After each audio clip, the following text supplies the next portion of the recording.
yang saya tak boleh nak garam, bila ada pula kenyataan menyatakan kalau masih ada lagi usaha untuk menyatukan PAS UMNO, muka orang itu akan diludah.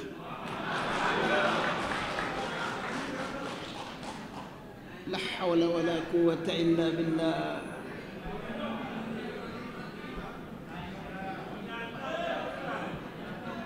Ajaran Islam mana ni tu? Ajaran agama mana ni? Al-Quran menyebut wala yajrimanna syana'anu qaumin ala alla ta'dilu i'dilu huwa aqrabu littaqwa. Quran menyebut janganlah kebencian kamu kepada sesuatu kaum mengakibatkan kamu tidak berlaku adil. Berlaku adillah ianya paling dekat dengan takwa. Ini Quran menyebut. Janganlah kebencian UMNO kepada PAS mengakibatkan UMNO tidak berlaku adil kepada PAS. Janganlah kebencian PAS kepada UMNO mengakibatkan PAS tidak berlaku adil kepada UMNO.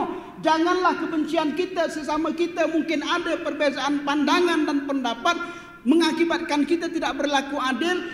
I'dilu, Al-Quran menyebut berlaku adillah, sebab ianya aqrabu littaqwa, dekat dengan takwa.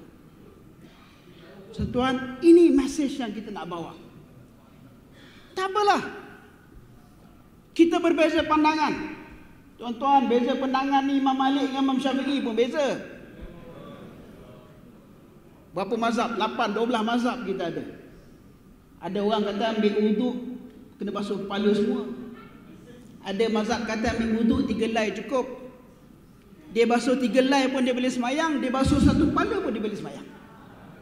Kenapa tidak kita bentuk kan pengurusan perbezaan pandangan pendapat ini dalam masyarakat kita?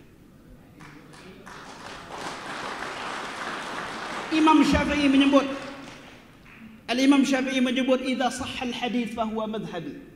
Kalau kamu jumpa hadis yang sahih, dia mazhab aku, kata Imam Syafi'i. Dia tidak ta'assub dengan pandangan dia walaupun dia pengasas mazhab. Saya nak cerita sikit tuan. Kita ni tak ertilah bab-bab cerita macam bekas hakim ataupun Tan sebut tadi, ya ceritanya kita kitab dalam tuan. Imam Syafi'i pergi semayang di Masjid A'zamiyah di Baghdad. Di Baghdad ni mazhab orang Baghdad pada ketika itu mazhab Imam Abu Hanifah, mazhab Hanafi. Yang subuh tak ada kunut kan? Imam Syafi'i ni kita semua tahu, dalam Syafi'i subuh ada kunut. Imam Syafi'i sampai di Baghdad, seluruh penduduk Baghdad dah rally belakang Imam Syafi'i nak lantik dia jadi imam semayang subuh. Kawan-kawan kat masjid pekat pesan, kau semayang pagi ni baik sikit. Dia tak sama dengan tok imam kita. Tok imam kita pagi ni Syafi'i, sekarang semayang subuh lepas rukuk ada doa kunut, yang main turun dia. Ready. Kan di rukuk Allahu Akbar. Sami Allahu liman hamidah, dia bangun. Orang kampung pakat tunggu. Tiba-tiba Imam Syafi'i jadi imam terus, ya Allahu Akbar. Tak kunut. Imam Syafi'i apa ni? Yang kami tahu dia kunut. Okeylah, dia takut terlupa travel jauh. Jauh tuan, zaman dulu mana ada kenderaan kan. Takut penat terlupa. Dalam mazhab Syafi'i kita diajar macam mana? Terlupa terlupa doa kunut sujud sawi. Sujud sawi kita sebelum salam kan? Kan sebelum salam kan dia sujudlah sawi tu. Tiba-tiba dia bagi salam. Assalamualaikum. Ingat handal nak kata tu. Ingatkan terror sangat Imam Syafi'i ni. Tu saya sujud apa ni, doa kunut pun tak buat, sujud sawi pun tak buat. Imam apa ni? Habis sembahyang pakat tanya. Kenapa benda yang kami tahu tentang kamu tak buat? Apa jawapan Imam Syafi'i? Bukan aku tak tahu kena kunut. Bukan aku tak tahu kena sujud sawi. Tapi aku sengaja tak buat benda itu kerana menghormati ihtiraman li sahibil hadis. Menghormati tuan yang duduk dalam kubur tu. Imam Abu Hanifah duduk dalam kubur, dah dia hormati. Tuan-tuan, dalam bab ibadat pun ada tasamuh. Bila lagi agaknya tasamuh ini nak diwujudkan dalam suasana politik Malaysia?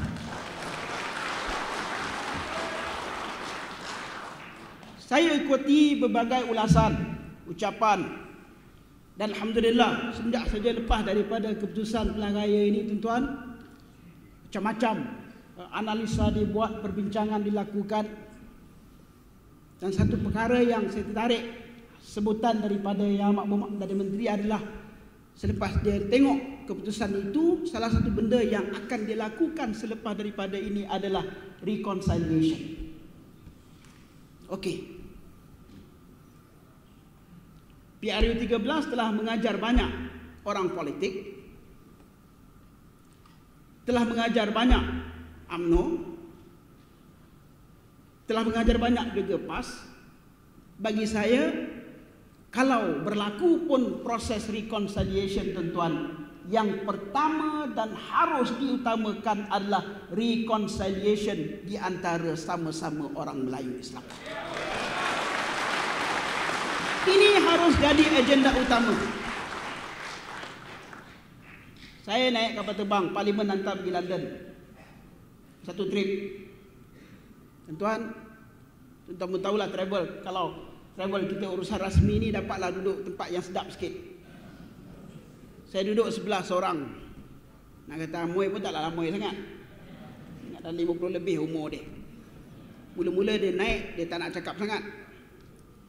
Yelah 14 jam tuan. Dah tengah-tengah jalan, Nyonya ni tanya, dia kata nak pergi mana? Saya kata saya nak pergi London, saya ada urusan rasmi, wakil parlimen gini-gini. Dia pun cerita, saya pun tanya dia, you nak pergi mana? Dia kata dia nak pergi tengok anak dia, boarding school di London. Akan duduk di London selama 2 minggu. Lepas tu dia start komplain. Dia kata, you know, kami orang Cina, kita adalah bangsa yang being deprived di Malaysia ni. Saya kata, kenapa you kata you being deprived? Kita deny banyak hak yang berkaitan dengan pendidikan, yang berkaitan dengan ekonomi, sebagainya lah, panjang cerita. Bila saya dengar tuan-tuan, saya tanya satu soalan. Saya tanya dia, ma'am, macam mana you kata you being deprived? You kata you being deprived. Now you nak pergi London, naik first class, anak you boarding school, you nak duduk di London 2 hari. Saya dapat naik sini sebab saya pergi urusan parlimen, pergi sendiri tuan-tuan, saya tidak duduk kat dapur. You boleh dapat all this privilege daripada still you kata you deprived. Tuan-tuan, bila saya sebut je soalan ini, dia palih muka dia sampai London tak cakap.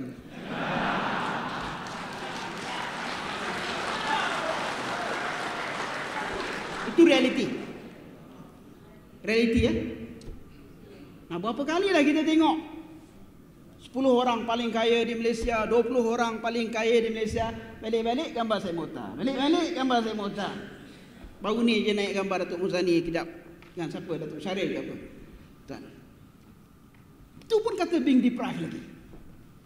Tuan, nah, dengan segala isu yang ada di hadapan ini, bagi saya tak kata penyelesaian, tapi satu usaha taklah diteruskan. Saya bukan lagi pimpinan tertinggi, tapi satu usaha taklah kita gerakkan tuan-tuan di peringkat bawah ini untuk sentiasa kita semarakkan supaya 2 organisasi politik saya sebut tadi. Saya melihat hanya 2 ni je lah tuan-tuan yang mampu untuk bela Melayu Islam ni. Ya. Walaupun saya tahu UMNO pun ada masalah, macam-macam isu. Orang tanya saya, ni Ustaz macam mana ni? UMNO macam-macam masalah, macam-macam isu. Saya jawab mudah je, PAS tak ada masalah ke? Ada masalah tuan-tuan, dua-duanya organisasi manusia biasa je. Dua-dua organisasi biasa. Saya punya conclusion, ini saya sebut pertama kali, dalam publik saya sebut pertama kali. Tuan, sebagai penamat kepada apa yang saya nak sampaikan. Saya duduk sebagai pimpinan tertinggi parti 10 tahun. Saya berkawan dengan UMNO tuan-tuan daripada nombor 1 sampai langit ke bawah. Saya punya conclusion, saya punya rumusan mudah je tuan-tuan. Tak semua adalah UMNO tu iblis, tak semua dalam PAS tu malaikat.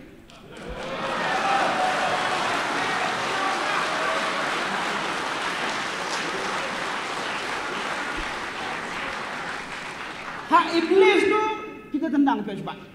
Tak kira dia wakil parti mana, organisasi mana, yang jenis iblis tentu kalau nak pakai dukun pun pakailah. Nak pakai bomo pun pakailah. Tapi why not? Kenapa tidak? Kenapa tidak digabungkan malaikat-malaikat yang ada ramai, tuan-tuan, yang sedar, yang prihatin terhadap masa depan bangsa dan agamanya di atas bumi Malaysia. Assalamualaikum warahmatullahi wabarakatuh. Layari www.imrnetwork.my/tv untuk berita lanjut.